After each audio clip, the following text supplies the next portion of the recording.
वीर बजरंगी। हर हर महादेव। देखिए देखिए इधर देखिए।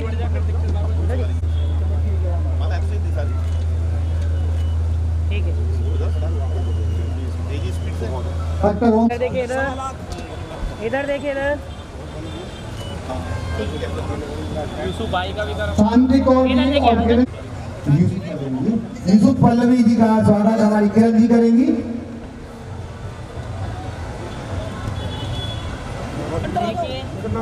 इधर देखो इधर घूमो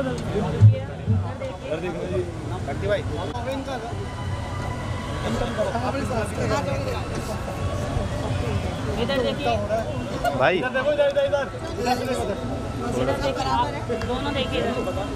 आप देखिए इधर देखिए। हमारे रविंद्र चौधरी जी उप प्रधान जी बंटी भाई साहब का स्वागत करेंगे। इधर देखिए इधर।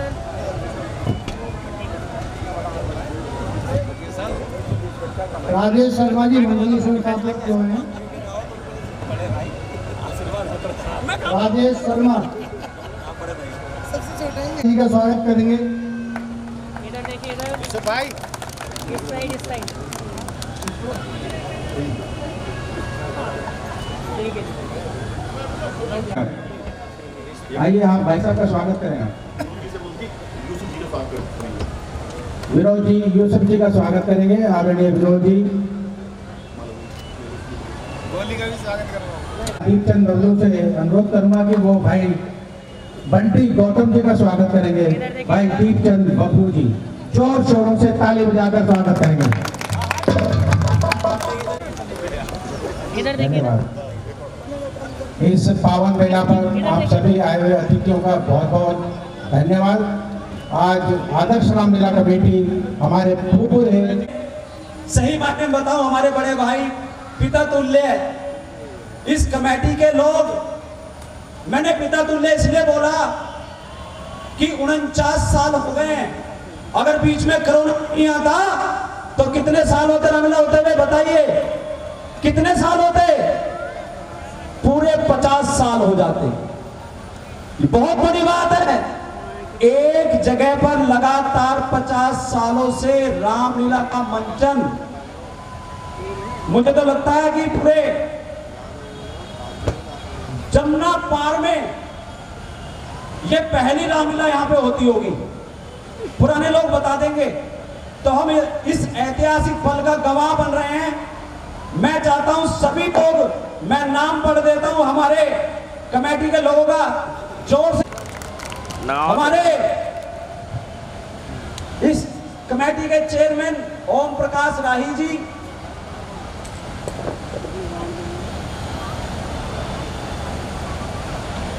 Advocate Supreme Court Delhi High Court मंडल श्री रमेश चौहान जी, जोरदार ताली बजती रहनी चाहिए। श्री महिपाल शर्मा जी, श्री अमर सिंह वीरू जी, श्री भगवत प्रसाद जी। भाई सामने से ताली नहीं आ रही, भाई जोर से ताली बजाइए सम्मान में। चेयरमैन ओम प्रकाश राही जी, कार्यकारिणी के जो पदाधिकारी हैं उनके नाम में आपके सम्मुख रख रहा हूं। श्री दीपचंद बबलू जी, श्री विनोद कुमार करन जी। विनोद कुमार जी को कौन कौन जानता है? खड़ा करके बताइए कौन कौन जानते हैं। अगर इनको जानते हैं तो एक जोर का जगह तो लगना चाहिए ना। जयकारा वीर बजरंगी। तो ये हनुमान जी का रोल करते हैं। उप प्रधान हमारे रविंद्र कुमार भाई जी, ताली बजाओ भाई, हौसला बढ़ता रहना चाहिए। महासचिव श्री अजय करन जी, सचिव श्री प्यारे लाल जी, संयुक्त सचिव दीपक गुप्ता जी, मीडिया प्रभारी गोविंद सिंह कोकन जी, प्रचार सचिव श्री भरत जायसवाल जी, प्रचार सचिव श्री दिग्विजय जी, कोषाध्यक्ष, ये सबसे महत्वपूर्ण नाम है भाई, कोषाध्यक्ष समझते हो, श्री विनोद कुमार सोलंकी जी, इंग्लिश में बोलते हैं ट्रेजरर, कोषाध्यक्ष खजांची, सारा पैसा इन्हीं के पास है। उप कोषाध्यक्ष श्री विनोद कुमार यादव जी, निर्देशक श्री मांगेलाल दरार जी, सलाहकार श्री जगदीश जग्गू जी, महिला सुरक्षा अधिकारी श्रीमती शांति कौर जी, हमारी बहना हमारी माताओं के लिए श्रीमती किरण देवी जी। और लगातार जब से 8-10 साल से मैं आ रहा हूं, मैं तो इन दोनों महिलाओं को यहाँ पर देख रहा हूँ जो लगातार यहाँ पर बनी हुई है आपके लिए, आपकी सुरक्षा के लिए। हमारे कार्यकारिणी के सदस्य श्री रामधन जी, श्री नानक जी, सुनील कोकी जी, श्री शुभम दरार जी, श्री गोपाल शाह जी, श्री हरीश देव जी, श्री दीपक भैरवा जी, श्री राम स्नेही जी, श्री बीनू वर्मा जी, श्री जितेंद्र जी, श्री किशोर जी, श्री ब्रजमोहन बिल्लू जी, श्री नरेश गुप्ता जी, श्री नानक भगत जी, श्री हुकुमचंद जी। लिस्ट बहुत लंबी है, इसीलिए तो 50 साल हुए ना इतने सारे लोगों का जो साथ मिला है, इसीलिए 50 साल हुए हैं। सीता मैया की, लक्ष्मण भैया की जय करो वीर बजरंगी। और इस बहुत बड़े रामलीला समूह को एक साथ जोड़ने वाली हमारी आदर्श रामलीला कमेटी की जय। और साथियों, मुझे तो आप जानते ही हो, मैं आपका छोटा भाई हूं। मेरा नाम क्या है? बच्चे बच्चे कल्याणपुरी में जानते हैं कि बंटी गौतम जा रहा है। पता क्यों जानते हैं? क्यों जानते हैं? स्कूटी से सबके सुख दुख में, हारी में, बीमारी में, तकलीफ में सामने जी। जितनी पुरानी रामलीला है उतना ही पुराना, कहते ना कल्याणपुरी में, त्रिलोकपुरी में 2 ही चीजें मशहूर है, एक आदर्श रामलीला कमेटी और एक रवि ब्रास बैंड। भाई लोगों ने भी ऐसे ऐसे बैंड, हाजी पुत्तन साहब हमारे बीच में नहीं है, हाजी पुत्तन जी हैं, हमेशा उनका आशीर्वाद रहता है। तो उनका ये बनाया हुआ रवि ब्रास बैंड सही मायने में वही मिसाल स्थापित कर रहा है जो आदर्श रामलीला कमेटी रही है। पोते से लेके, मेरे पड़ पोते से लेके और दादा तक के बैंड बजाने का काम अगर किसी ने किया है साथी में, तो रवि ब्रास बैंड ने किया है। और आज इस आदर्श रामलीला कमेटी में बिल्कुल सेम हमारे पिता, हमारे दादा यहां पर हमारे पिता को लाया करते थे और हमारे पिता हमें कंधों पर बिठा के लाया करते थे कि चलो रामलीला देखने चल रहे हैं। और मुझे बताते हुए हम चेंज नहीं होगा, ये हमेशा यहाँ पर हम लोगों की दुआएं हैं और आप लोगों की मेहनत है, ये हमेशा आदर्श रामलीला कमेटी यहाँ पर रामलीला का मंचन करती रहेगी। और साथियों, फील कराती है रामलीला कि ये हमारी है, ये मेले, ये झूले, ये रामलीला हम बड़े उत्साह से बनाते हैं कि हमारे यहाँ पर रामलीला हो रही है। और खोड़ा से, नोएडा से झूलों की जो राइड है सबसे सस्ती है। और एक बात और बताऊं, इसलिए भी आते हैं भाई, झूले वालों ने ताली बजा देना, ये झूले वाले ही हैं जो 4 के साथ 5 को फ्री भेज देते हैं। गलत तो नहीं कह रहा जी? हम जबरदस्ती कहते हैं ये भी मेरे साथ है, चल भाई झूले में।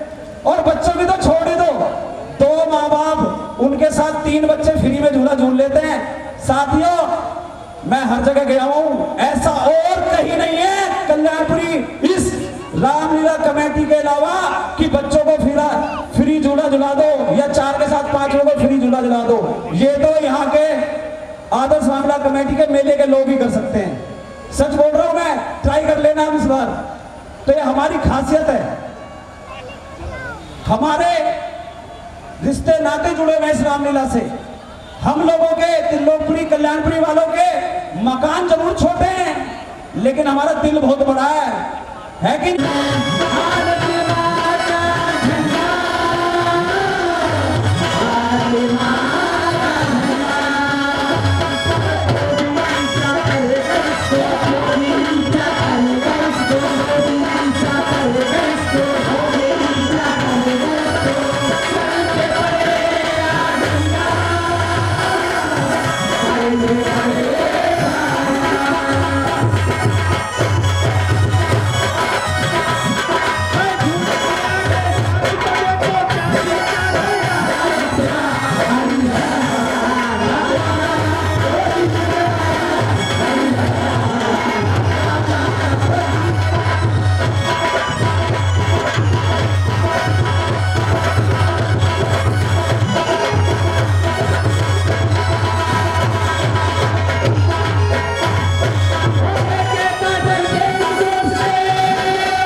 पूजा अर्चना भली प्रकार से तो हो रही है ना महाराज? पूजा भली प्रकार से हो रही है और घर घर धन धाम दूध पूत से है आवोदानी। और महाराज शेर और बकरी एक घाट पीते हैं पानी। महाराज शाबाश। पूरे राज्य में आपकी जय जयकार हो रही है। क्यों नहीं भैया सुमन, कहिए महाराज। ये राज सिंहासन के वास्ते तख्त चाहिए। अरे ताज व टोपी है जिसके वास्ते सर चाहिए। राजा के लिए एक हाथ में खंजर और एक में तराजू चाहिए। राम बाहर चाहिए तो प्रेम अंदर चाहिए। किसी ने कहा है कि जिस राजा को है नहीं ऊंच नीच का ज्ञान, वो राजा नहीं, वो होता शमशान। लेकिन महाराज आप बोलते बोलते चुप कैसे हो गए महाराज? क्या कारण है महाराज? आज ये शुभ बतलाइए। तुम ये पूछना चाहते हो कि महाराज आप राज्य की कुशलता पूछते पूछते जी उदास क्यों हो गए? मैं अपनी उदासी का कारण तुम्हें अवश्य बताऊंगा। बतलाइए महाराज। एक बार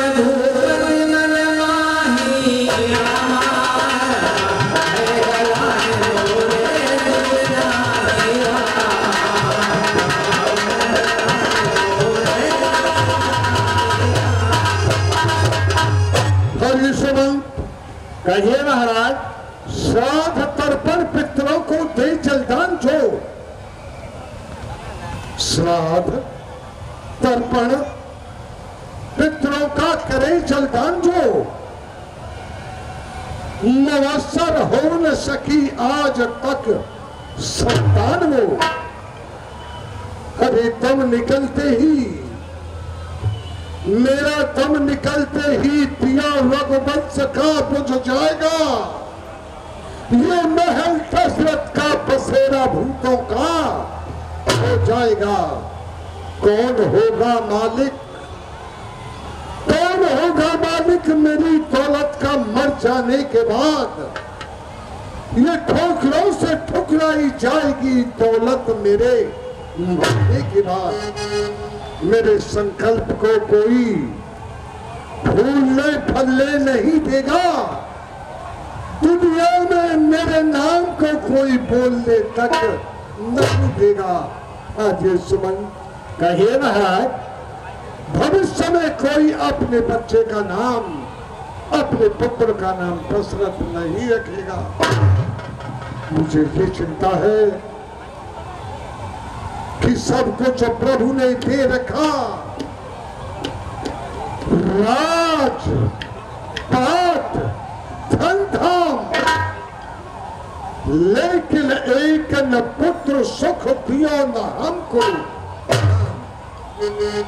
सब तरह ओछो कर्म हमारो, जाने पूर्व जन्म कौन दुख दारुण पाप भयो।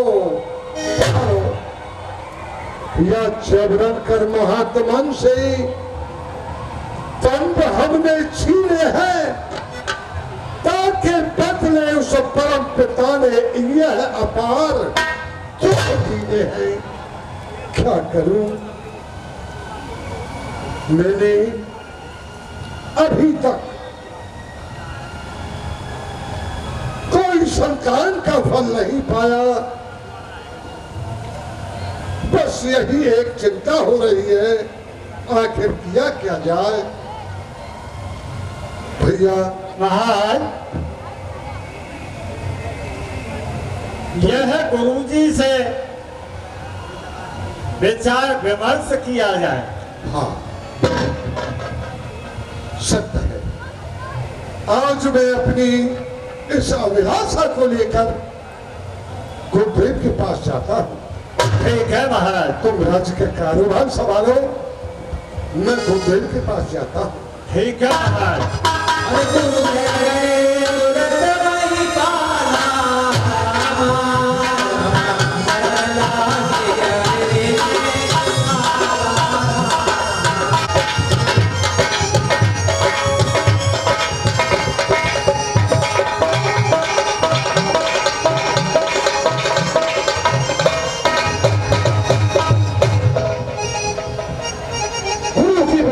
हुआ करती है। गुरुदेव के आश्रम की तरफ जा रहा हूँ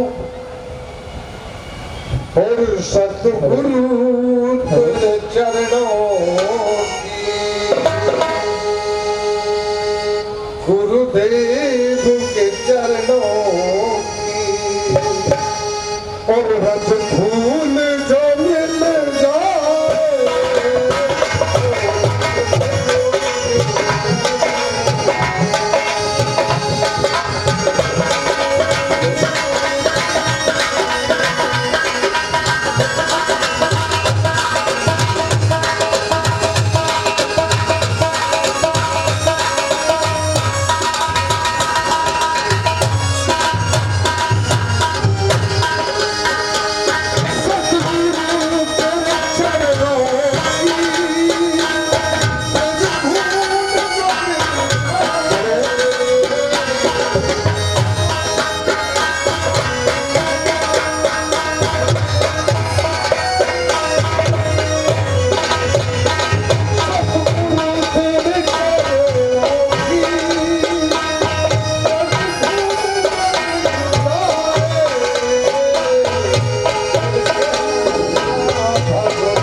और तुम्हारे चरण की बातें कैसे चाहिए, कैसे चेहरे का रंग बनी है, बदलाव के कारण है।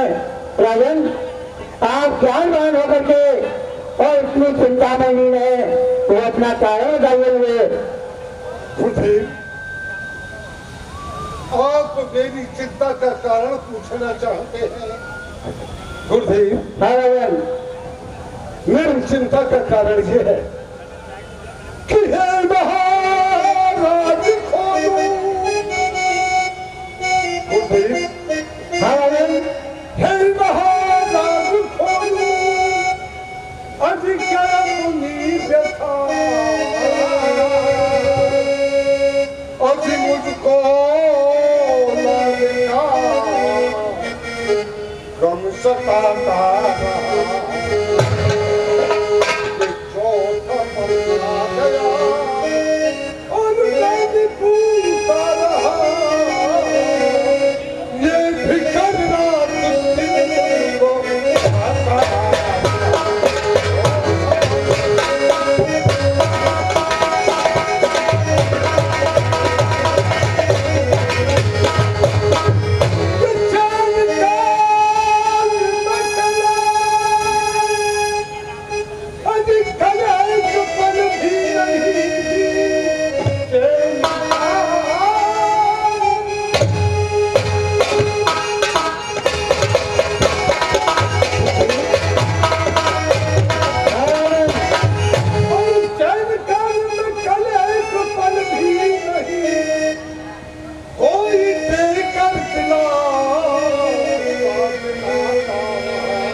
वृक्ष बेकार होता है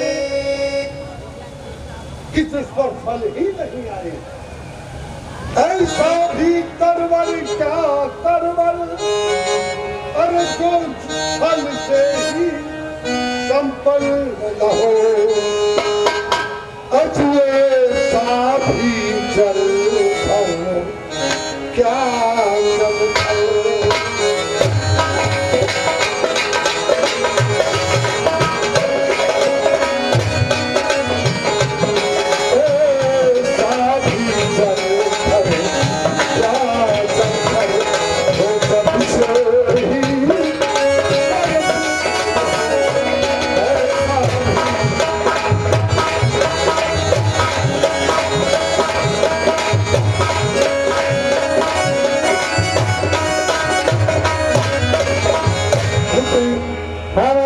मैंने 3 शादियां की, 3 विवाह किए, लेकिन अभी तक दास के गृह में संतान का सुख नहीं मिला।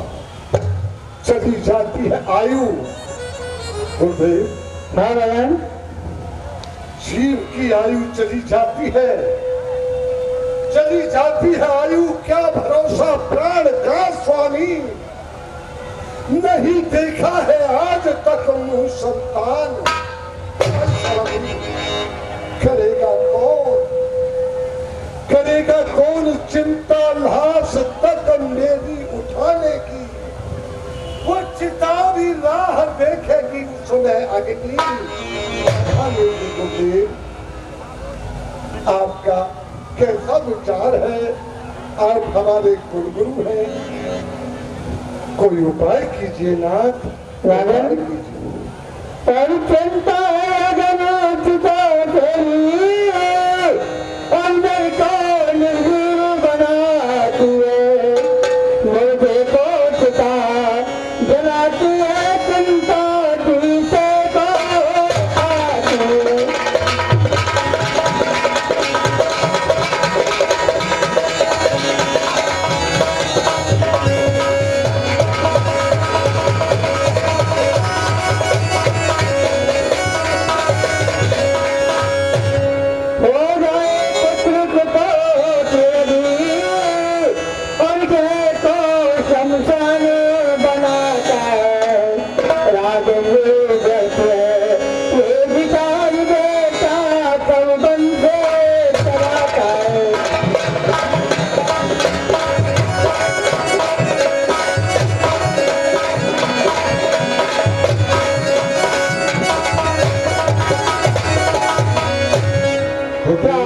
महाराज ने अपने आप कमाया, क्या पुत्र नाम दिलाया।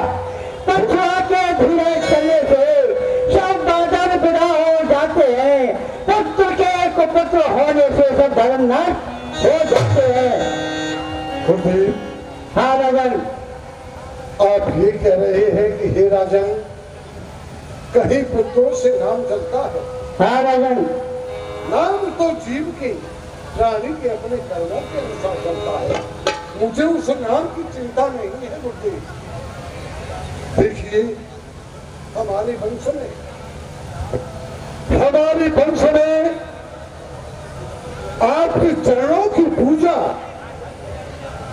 हमारे सभी वंशज करते चले आ रहे हैं। खुद उसी आधार पर आपके चरणों की सेवा मैंने की। अब मुझे ये चिंता है कि मेरे मरने के बाद,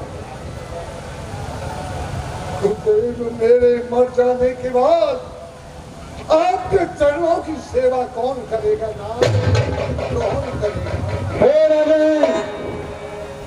अगर तुम्हारा विचार ऐसा है तो चिंता और दुख का दमन कर दो। अगर पुत्र ही की संविधान करो, पाओगे 4 पुत्र। राजन भगवान विष्णु का ध्यान करो। पुत्र यज्ञ के विशेषज्ञ संगीत इसको बुलवाना है, ये मान तुम्हारे होते हैं आचार्यों ने बनाया है। हे राजन, पुत्र के विशेषज्ञ संगी ऋषि को बुलवाओ और उनके द्वारा पुत्र भेद कराओ, आपको सफलता अवश्य मिलेगी और 4 पुत्र प्राप्त होंगे। श्रृंगी ऋषि राजा रोमपाद के यहाँ पर तपस्या कर रहे हैं, तो उन्हें अति शीघ्र बुलाना चाहिए। हाँ राजन, ठीक है, और यज्ञ का आरंभ कराओ। ठीक है गुरुदेव, मैं स्वयं श्रृंगी ऋषि जी के लिए नंगे पैर उनको बुलाने के लिए स्वयं जाता हूँ। गुरुदेव प्रणाम। राजन,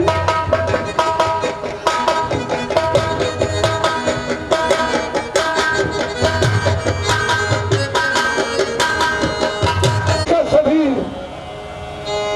तुझे बार नहीं मिलने का 84 लाख योगियों को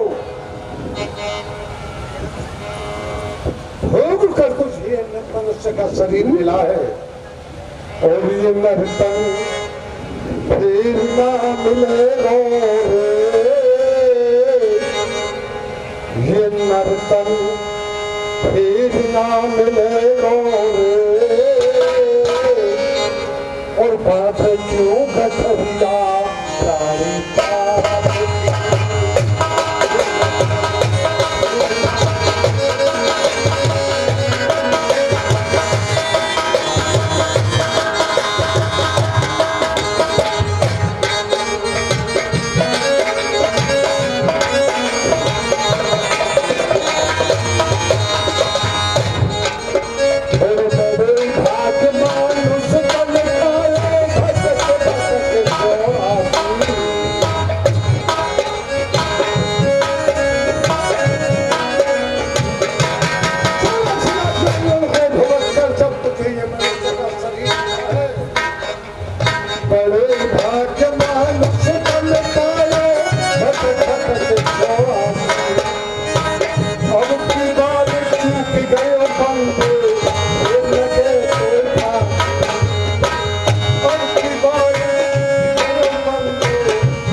देख रहा हूँ अयोध्यापति दशरथ और मेरे द्वारे पर।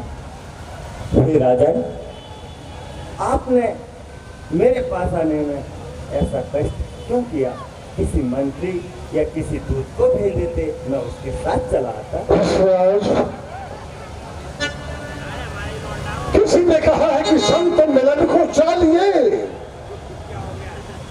तजे माया अभिमान, जो जो पद आगे धरूं तो कोटन यज्ञ समान। मैं तो हजारों पद आगे रखकर आपके चरण कमलों के पास आया हूँ विश्वनाथ।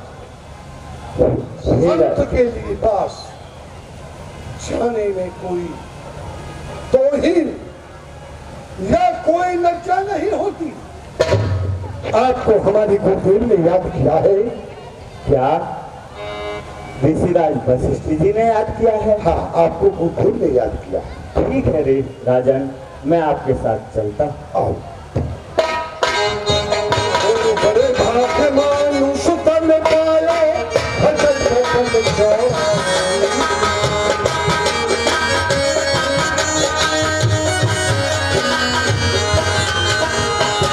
बड़े भाग्य मानुष तन पाया, भजन भजन जाओ।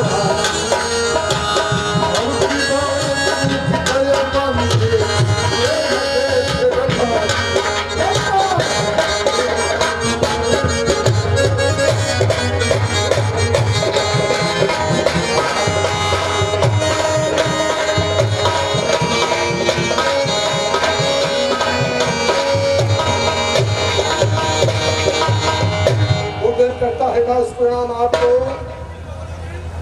ऋषिराज के लिए ऋषिराज का प्रणाम स्वीकार। ऋषिराज तैयार।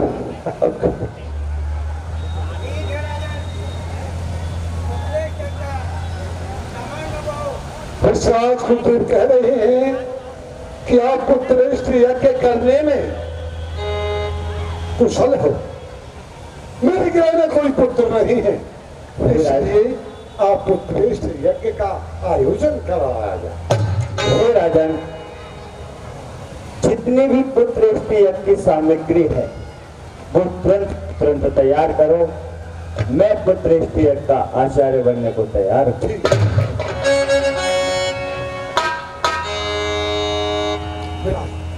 सभी सामग्री यहाँ पर तैयार है। ठीक है राजन, आप लेकर आओ।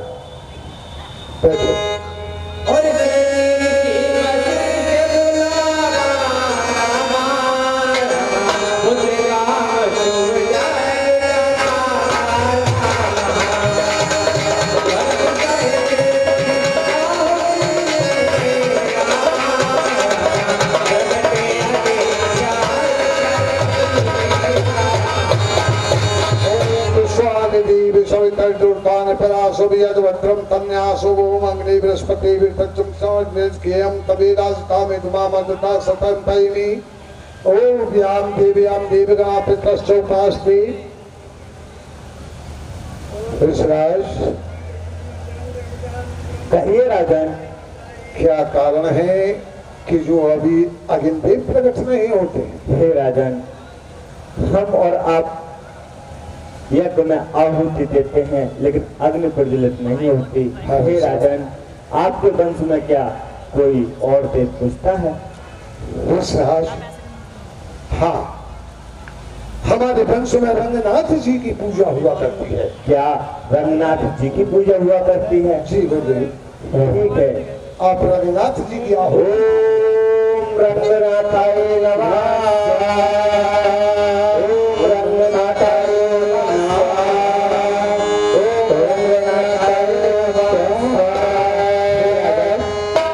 अग्नि प्रज्वलित हो गई है और आहुति थोड़ी बहुत डालो इसमें। हे ओम भूर्भुवः स्वः तत्सवितुर्वरेण्यं भर्गो देवस्य धीमहि धियो यो न प्रचोदयात्।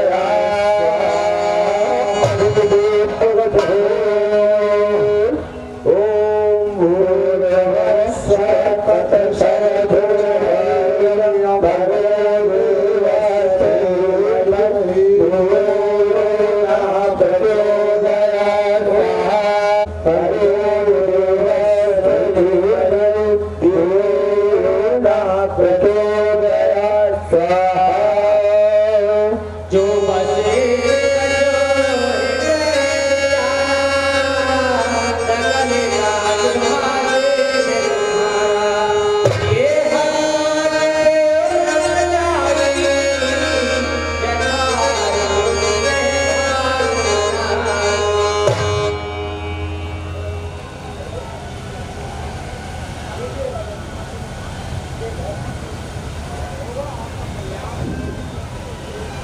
बोलो गिनदेव महाराज की जय। हे राजन,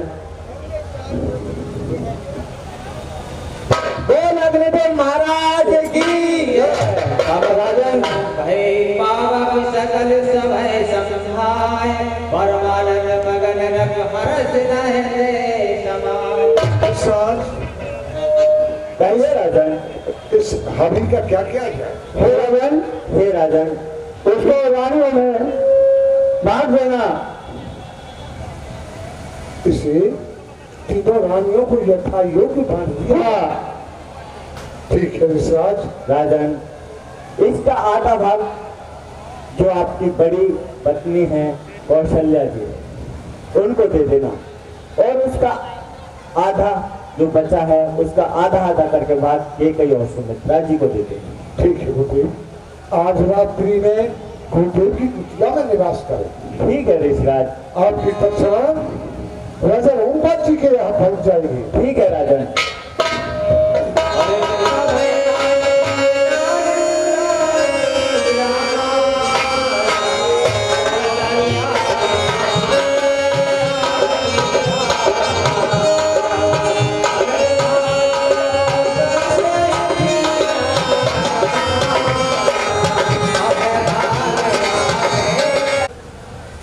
देवी सुमित्रा, महलों के फाटक को खोलो और निर्बल के प्राण पुकार रहे। जगदीश हरे, जगदीश हरे,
मैं कितने समय से तुम्हारी झोपड़ियों पर खड़ा हुआ हूं और तुमने अभी तक ये सुध नहीं ली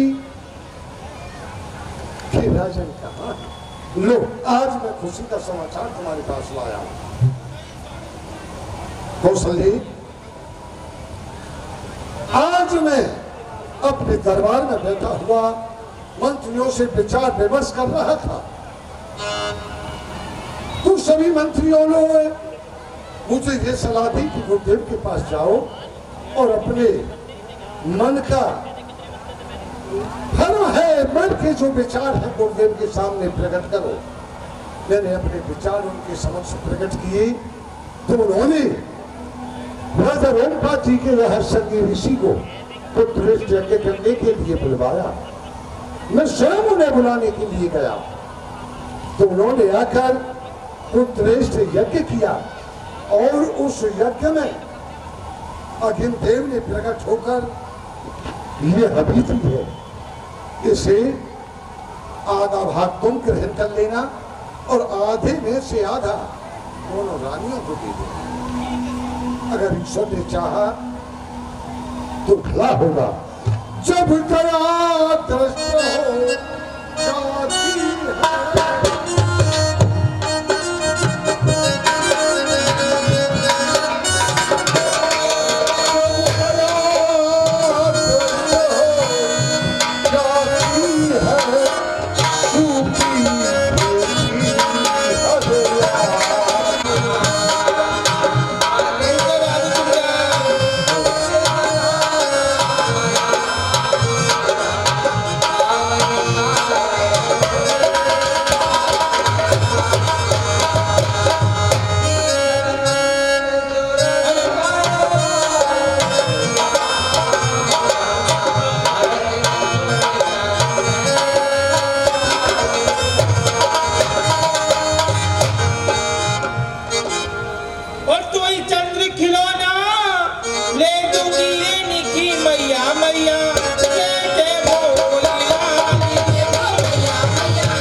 रानी जी प्रणाम। हाँ दासी चंद्रकला, काफी थी तुम। मेरे लोग आके सूचना कर दो कि आपके बहन में पुत्र का जन्म हुआ है। ठीक है रानी जी।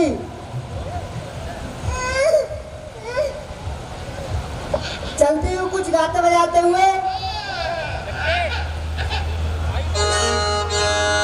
और जन्मा है राज दुलारा में बारी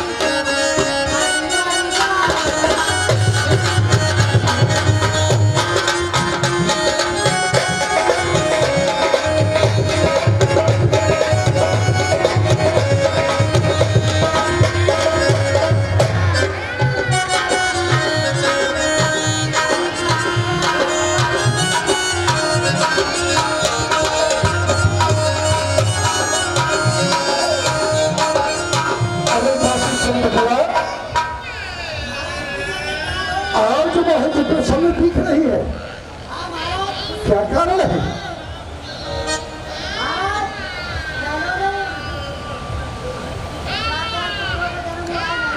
क्या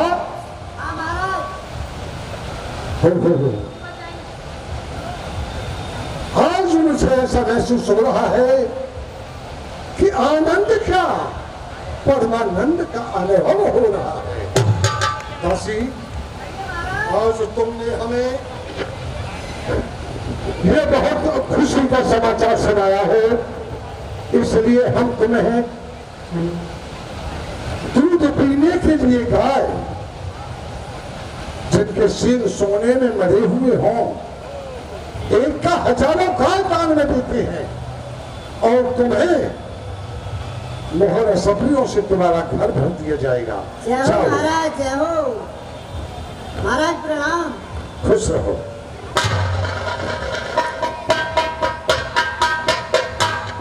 के पास चलता और उनको ये समाचार सुनाऊंगा। जब राजकुमारों के नामकरण संस्कार कराने के लिए उन्हें बुलाकर महलों में लाता हूं।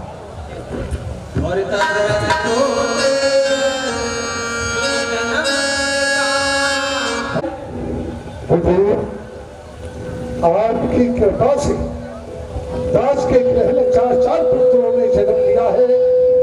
कृपा करके आप महलों को पधारें और चारों राजकुमारों के नामकरण संस्कार कीजिए। आओ।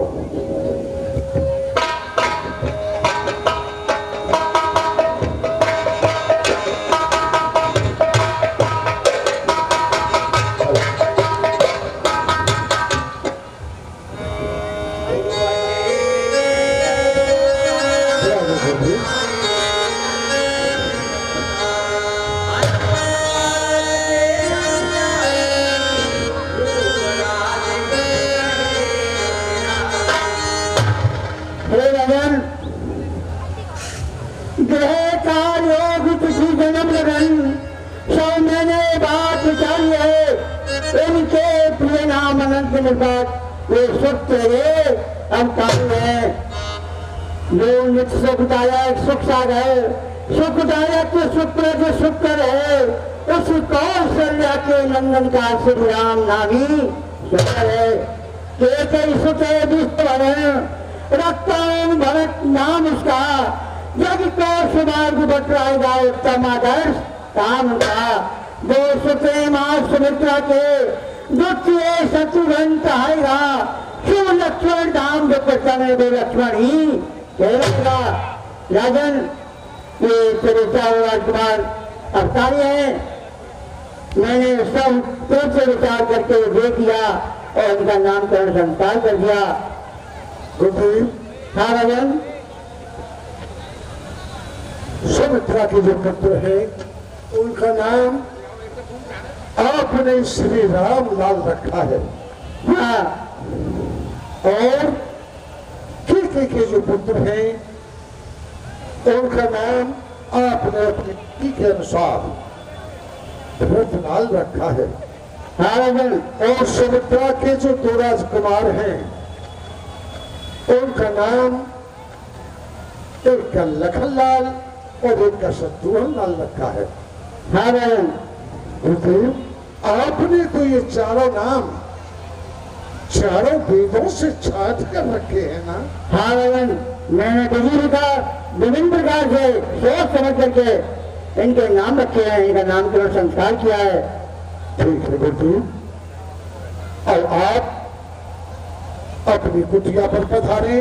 मैं चार राजकुमारों को विद्याध्ययन के लिए आपकी कुटिया पर भिजवा दूंगा। ठीक है रावण। गुरुदेव प्रणाम। चिरंजीव रहो रावण।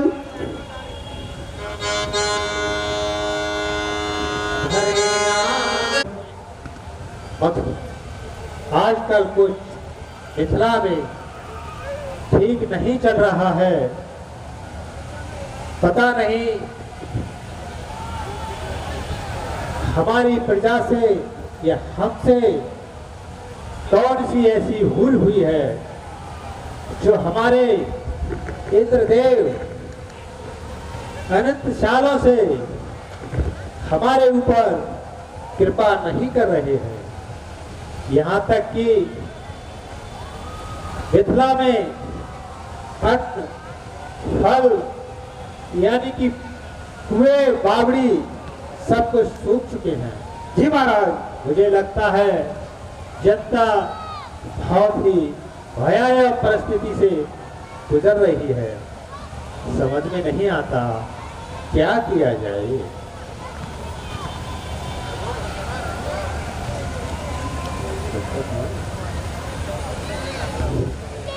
हे भगवान, 12 साल बीत चुके हैं, अभी तक कोई बारिश नहीं हो पा। महाराज के दरबार में चलते हैं, महाराज से पूछते हैं, महाराज हमारे राज्य में अभी तक बारिश नहीं हुई, हम लोग परेशान हैं। ऐसा नहीं हो भैया। चलो महाराज के दरबार चलते हैं सभी प्रजावासी। चलो। और हमारी रहे गद्दी सदा कोई अनदाता सरकार।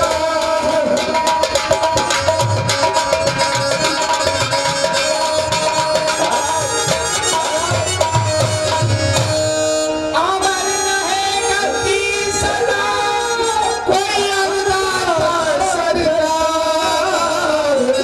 भाई श्री महाराज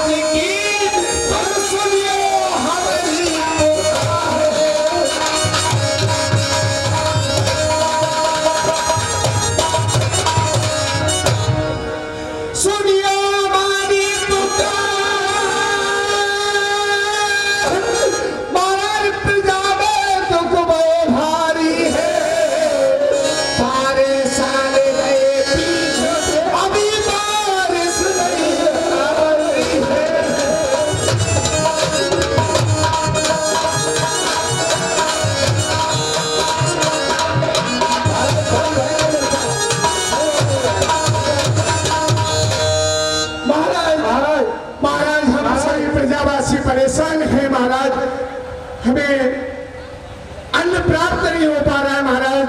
हे प्रजागणों, पहले आप कृपया करके अपना अपना स्थान ग्रहण करें।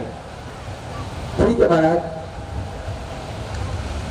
हे प्रियजनों, जी महाराज आप हमारे द्वार आए हैं, उससे पहले ही हम मंत्रीगणों से यही मंत्रणा कर रहे थे कि अब क्या किया जाए, कौन सा ऐसा उपाय किया जाए जिससे बारिश हो। ना जाने क्यों हमारे इंद्रदेव हमसे रुष्ट हैं। हे मेरे प्रिय जनों, मैं स्वभाव से आपके दुख से भली भांति परिचित हूँ, परंतु आप निश्चिंत रहें, मेरे भंडार सब कुछ आपके लिए खुले हुए हैं, परंतु वर्षा का होना फिर भी अत्यंत आवश्यक है। इसलिए मैं आपसे विनती करता हूँ, आप अपने अपने स्थानों को, अपने अपने घरों को जाएं। जो भी उचित होगा मैं गुरु से जाकर परामर्श करूंगा। तुम सब मेरे लिए पिता माता संतान के तुल्य हो, मैं कभी तुम्हारा अहित नहीं होने दूंगा।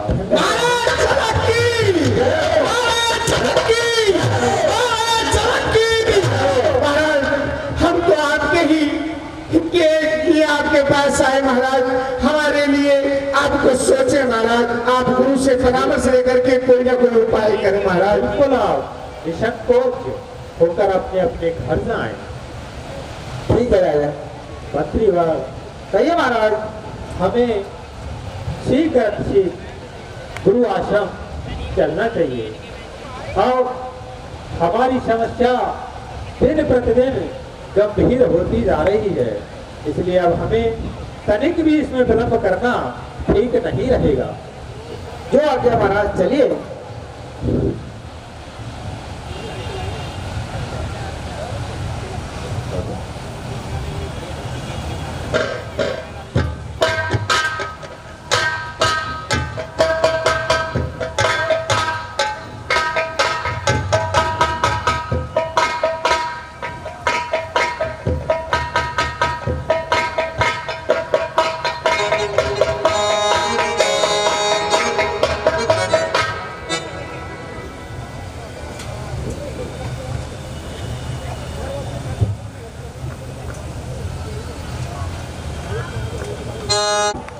दुख से त्रस्त हो तो वह राजा कभी संपन्न नहीं होता, हमेशा वह नरक गामी होता है। इसलिए ये कष्ट मुझे अपार था, परंतु मेरे गुरुदेव ने मेरी समस्या का निदान किया है। उन्होंने कहा है, हे रानी, हम और आप दोनों मिलकर यदि बंजर जमीन में हल चलाएं तो वर्षा की संभावना बनती है। हे मंत्रीवर, कहिए पर कृपया करके आप हमें हल की उचित व्यवस्था कीजिए। ठीक है महाराज, अभी करता हूँ।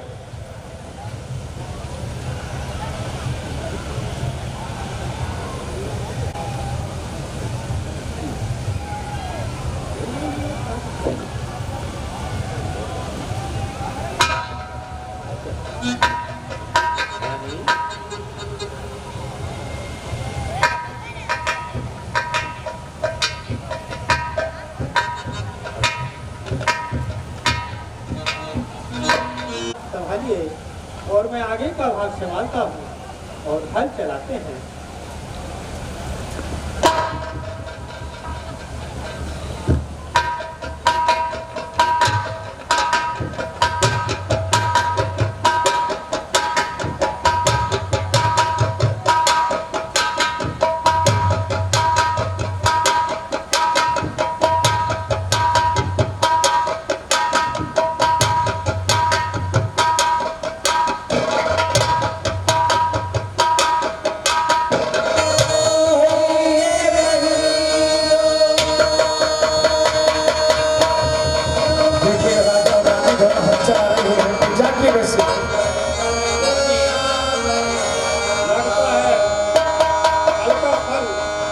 किसी चीज में फंस गया है, अब मेरी इतनी शक्ति और नहीं बची कि हल आगे खींच सकूं। हे गुरुदेव, देखो क्या है।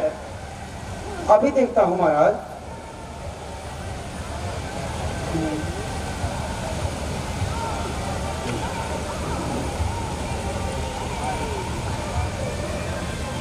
रानी, देखो कितना सुंदर हमें ये मिट्टी का पात्र प्राप्त हुआ है। देखो तो जरा इसमें है क्या। अरे इसमें तो अति सुंदर कन्या है। हम निसंतान थे और आज कन्यावान हो गए। हे परमपिता परमेश्वर, आपने हमें कुछ तो दिया, आज हमारी झोली ही बढ़ गई। चलो अब इन्हें अपने घर ले चलते हैं। आज से तुम्हारा कर्तव्य है कि सही तरीके से इस कन्या का लालन पालन करोगी। ठीक है महाराज।